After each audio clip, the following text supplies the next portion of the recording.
مش هتصدق ازاي اسلمت ليلى مراد. ليلى ابراهيم زكي مردخاي اصولين اتولدت سنة 1918 في مدينة الاسكندرية من أسرة يهودية مصرية. كانت متجوزة من الممثل المشهور أنور وجدي، وكانوا بيسكنوا في عمارة في وسط البلد. كان في مسجد جنب العمارة. ليلى كانت بتشتكي كل يوم من صوت أذان الفجر، وكانت متضايقة جدا من الموضوع ده. وفي رمضان سنة 1946 ليلى صحت على صوت أذان صلاة الفجر، وحست إن هو صوت جميل ومختلف عن كل مرة.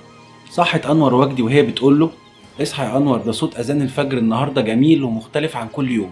وقالت له: أنا عايزة أشهر إسلامي.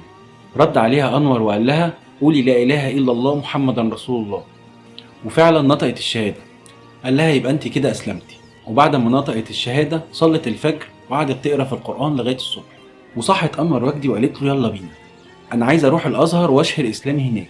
وهناك قابلها الشيخ محمود أبو العيون وعلمها كل أصول الدين.